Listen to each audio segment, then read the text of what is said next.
हमारे धर्ममय परमेश्वर और हमारे उद्धारकर्ता प्रभु यीशु मसीह के मधुर और महापवित्र नाम से आप सभी को जय मसीह की। आज जो हमारा विषय रहेगा परमेश्वर से प्रेम रखना क्या है, और हमने जैसे पहले में भी देख रहे थे कि परमेश्वर से प्रेम रखना अर्थात उसकी आज्ञाओं का पालन करना, उसकी आज्ञाओं को मानना। और आज जो हमारी आज्ञा रहेगा वो होगा परमेश्वर का वचन को सुनने और मानने का विषय में। तो आज हम उसी लोगों के बारे में बात करेंगे जो लोग कि आज संदेह विशेष लोगों हैं, जो कि कहते हैं कि आज हम परमेश्वर यीशु मसीह से हम प्रार्थना करते हैं, दुआएं करते हैं, फिर हम इतना प्रार्थना करते हैं, उसकी आज्ञाओं को भी पालन करते हैं, फिर भी हर एक समस्या हमारे जिंदगी में है क्यों। तो आए हम उन लोगों के लिए हम आज का वचन पेश करेंगे और परमेश्वर का वचन से हम देखेंगे। यहाँ पर प्रभु यीशु मसीह ने कहा, मत्ती उसका 7 का 24 से 27 अगर हम पढ़ते हैं तो हम पर जानते हैं कि जीवन रूपी घर बनाने वाले दो मनुष्य का उदाहरण वहाँ पर दिया गया है। तो हम उसी वचन को अगर थोड़ा सा हम पढ़े तो वहाँ पर से हम जान सकते हैं। मैं वचन को पढ़ूंगा। इसलिए जो कोई मेरी ये बातें सुनकर उन्हें मानता है वो उस बुद्धिमान मनुष्य के समान ठहरेगा जिसने अपना घर चट्टान पर बनाया। आप लोग वचन को बाद में पढ़ सकता है। मत्ती उसका 7 24 से लेकर 27 तक को हम पढ़ेंगे, तो वहां पर से हम प्रभु का वचन को भी जान सकते हैं।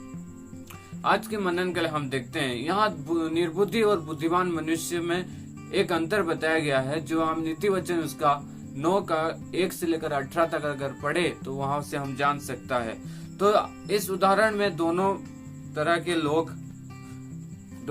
लोग हैं जो कि वचन को सुन रहे हैं। और यहाँ पर हम जानते हैं कि दो तरीके का लोग, जो कि एक बुद्धिमान है और एक निर्बुद्धि है, जो कि अपना घर बनाते हैं, उसी के बारे में यहाँ पर बताया गया है। तो ये वो है कि दोनों के घर बनता ही है। तो हम यहाँ पर आज का वचन के लिए हम देखेंगे ये शब्द घर एक इंसान के पूरी जीवन की तरह इशारा कर रहा है। तो हम यहाँ पर देखते हैं इन दोनों जनों में बनाए घर की जहां तक बात है, इसमें मुख्य बात यह है वो नींव के बारे में खास तौर पर बताया गया है। पहले जैसे कि हम घर बनाते हैं तो हम नींव डालते हैं, तो यहाँ पर भी नींव के बारे में बताया गया है। नींव जब ये लोग फाउंडेशन बोलते हैं हम लोग, तो नींव को जब ये लोग डाल रहे थे उसी के बारे में बताया गया। आपके जीवन के लिए आप किस प्रकार का नींव डाल रहे हो ये आपके ऊपर निर्भर करता है। तो आए हम उसी विषय को हम यहाँ पर देखते हैं। हम ध्यान देंगे थोड़ी समय की घर की नींव दिखती नहीं है, लेकिन वही से उसको सहारा मिलता है। हमारे घर का जो नींव होता है कोई लोग देखता नहीं, हमारे ऊपर की भाग को लोग देखते हैं। परंतु आज हम जानते हैं कि हम देखेंगे कि घर का नींव जो कि दिखता नहीं, पर उसी से ही हमारा कंट्रोल रहता है हमारे घर का। तो एक विश्वासी की नींव, हम यहाँ पर जैसे जानते हैं कि एक विश्वासी की नींव प्रभु यीशु है, जिसे हम पढ़ सकते हैं। 1 कोरिन्थियों उसका 3 का 11 वचन को अगर हम पढ़े तो यहाँ पर जानते हैं। तो हमारा जो नींव, हमारा जो फाउंडेशन वो है प्रभु यीशु मसीह। तो यीशु मसीह के बिना हम कुछ भी नहीं है, हम यीशु मसीह का सहारा लेके जी रहे हैं। तो आज यीशु मसीह का वचन को अगर हम जानते हैं यहाँ पर, तो हम और भी जैसे आते हैं नीचे, तो यहाँ पर देखो प्रभु यीशु मसीह को जैसे कि हमने अपना नींव माना, जो परमेश्वर का वचन सुनते हैं और उन्हें मानते हैं और उस पर घर अपना अपने जीवन, अर्थात कि जैसे कि हम देखते हैं बारिश आता है, बाढ़ नहीं है। यहाँ पर अगर पढ़े तो वहां पर बारिश आता है, बाढ़ आता है, आंधी आती है, और आंधी इतना चलती है उस घर से टकराती है, अर्थात उससे उसके जीवन में आई हुई जो कुछ भी वचन सुनते हैं पर उन पर नहीं चलते, उनके जीवन में भी मोह बरसते हैं, बाढ़ आते हैं और बाढ़ आती और आंधी भी बढ़ती है, आंधियां चलती और उस घर में भी टकराती है। यहाँ पर हम दो लोगों के बारे में जानते हैं।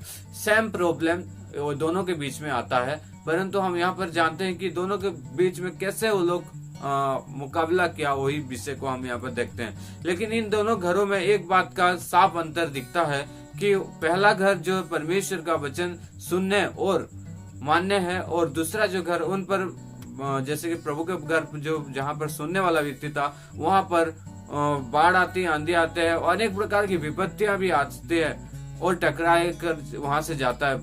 बुरा समय आने पर भी उनका जीवन पूरी घर नहीं गिरता, क्योंकि वहां पर यीशु मसीह उनके जीवन में है।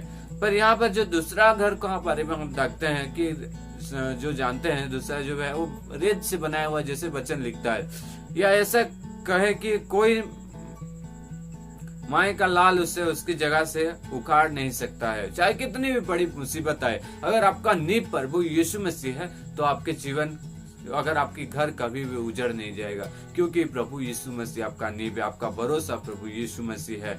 पर जो परमेश्वर का वचन सुनते, जैसे कि चर्च में, फिर हम मीटिंग में, यूट्यूब में, फेसबुक में आदि हर एक जगह पर, लेकिन उन वचनों के अनुसार जीवन नहीं जीते या उन्हें चलने, उन पर विपत्तियों आने पर उनका जीवन रूपी घर सत्यानाश हो जाता है। कई बार हम जानते हैं, हम कहते हैं कि हम मसीह है, चर्च जाते हैं, प्रार्थना करते हैं, फेलोशिप रखते हैं, ये सब एक बाहर तौर पर है, परंतु हमारे अंदर में क्या है ये हमें जानना बहुत ही जरूरी है। अगर हमारी जिंदगी में प्रभु यीशु मसीह है और अगर हम प्रभु के जैसे बन रहे हैं, हमारा फाउंडेशन अगर यीशु मसीह है, तभी हमारा जीवन बच सकता है। हालेलुया।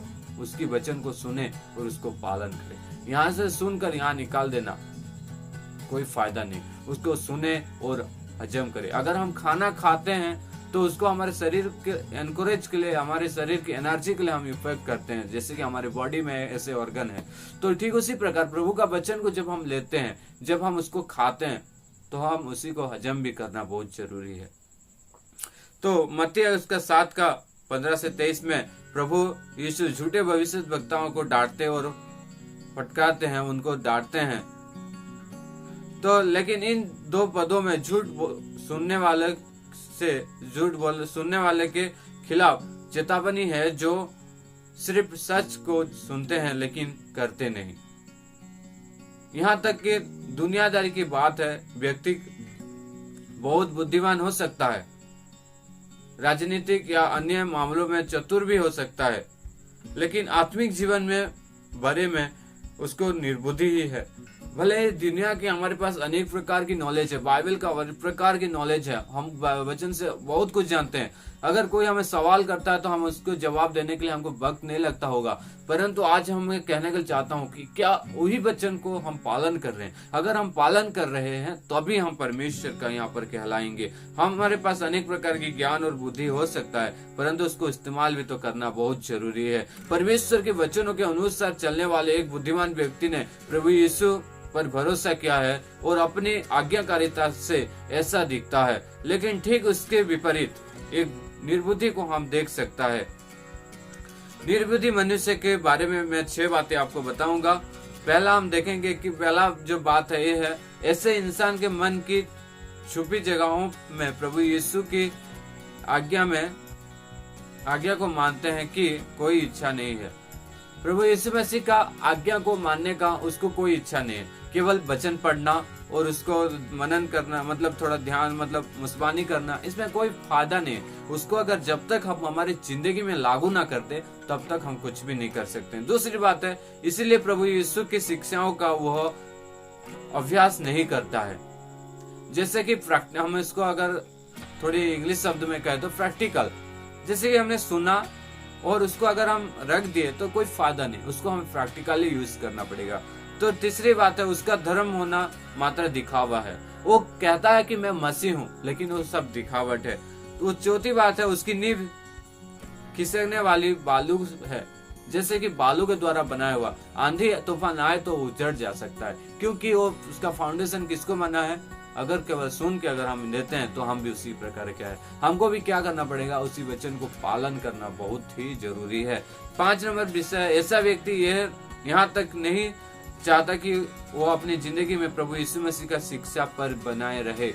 हम कभी भी, कुछ लोगों को हम जानते हैं जो लोग प्रभु के वचन में जीना नहीं चाहते हैं, सोचते हैं कि अरे हम मसीह स्वर्ग चला जाएंगे। अगर हम अच्छा काम नहीं करेंगे तो आपको कौन लेके जाएगा सर, आपका घर तो वैसे ही उजड़ जाएगा। आप कहते होंगे कि मैं इतना प्रार्थना करता हूँ, इतना दुआएं करता हूँ, फिर भी मेरा घर ऐसा क्यों है। क्या आज आप प्रभु के रास्ता पर चल रहे हैं? क्या आप अपना गुरु परमेश्वर को माना है? परमेश्वर की वचन बातें को आप सीख रहे हैं? सीखने से नहीं, उसको पालन करना बहुत ही जरूरी है। 6 नंबर बात, उसकी नींव है उसके विचार, भावनाएं, उसके अपने धार्मिक सिद्धांतों आदि। वो सोचता है कि मेरा नींव तो मैं हूं, तब उसका कुछ भी नहीं हो सकता। प्रभु यीशु ने साफ बता दिया है कि हर एक का घर परखा जाएगा।